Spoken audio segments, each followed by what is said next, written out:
My name is Sean Leach, and I'm a person living with a disability. I have a chronic illness, and during the pandemic, I was needing to get an exemption, a medical vaccine exemption, and I was unable to do so. And instead, I was banned from society and treated like an outcast. I have ME/CFS, which is an abbreviation of myalgic encephalomyelitis chronic fatigue syndrome. And it is what they call a neuro-immune disease. And basically, I have a dysfunctional immune system, and it's been suspected that my illness was triggered by a vaccine injury as a child. Due to my health and sort of my history with vaccine injury as a child, I decided to sort of wait until the vaccine had been rolled out for quite a number of months, sort of evaluating whether to take it or not. I did my due diligence with researching it. There was quite a lot of information within the ME community around people with ME/CFS, their reactions to the vaccine, and so there was quite a lot of information about it. And so I sort of researched in that way. I listened to ME/CFS specialists, as well as sort of information that was put out by the ME associations, both in New Zealand and internationally.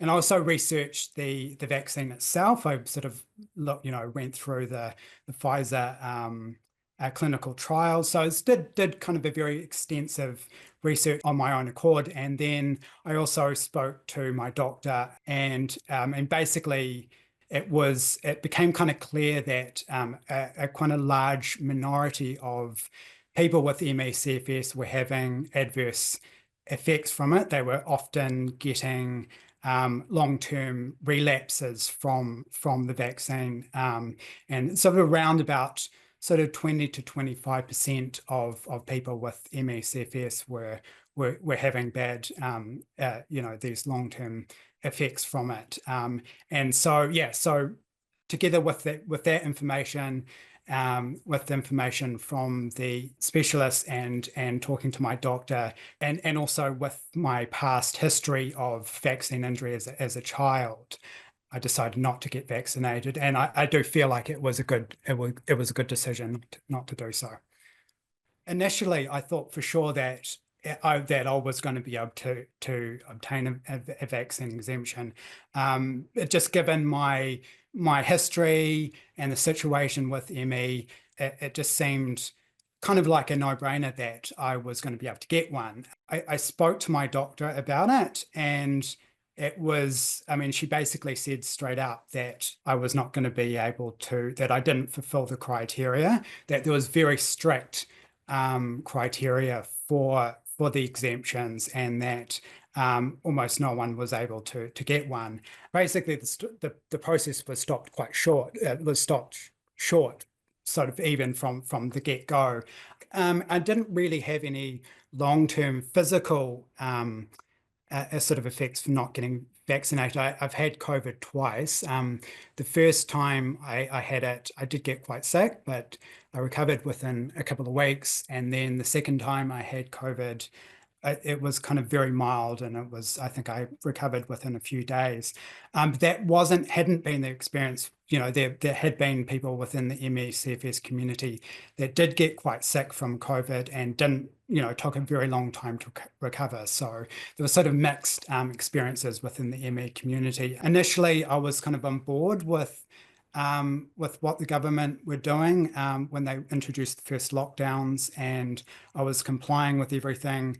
But just with the situation, with the exemptions, I just lost all trust. So I think that was kind of the main long-term effect. It was certainly an interesting experience being an immediate outcast when the vaccine passes were brought in.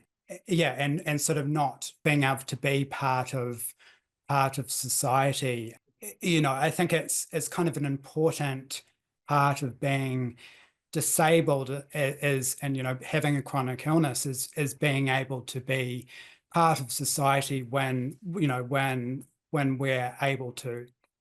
And so I think it was quite a strange experience being excluded from society. Being able to sort of go and sit in the cafe and be around people is quite an important quality of life aspect for me. And so yeah, it was a strange experience, sort of the effects of these policies on sort of people in my kind of situation, the people that were vulnerable, with disabilities, with chronic illnesses. I think it was very disappointing to me to sort of see that happen.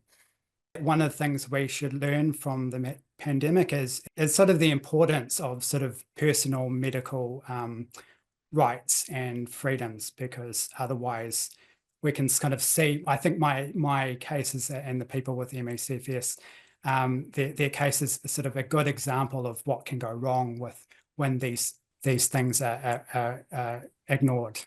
Yeah, I mean, also I just wanted to say also that I think that it's also very important for government officials not to be involved in the process of medical decisions, that it should be between the individual and their doctor, and that the government health officials should be kind of excluded from that process. I would hope that in future pandemics that relationship between the doctor and the patient is respected, and that the patient is able to make the final decision without government intervention.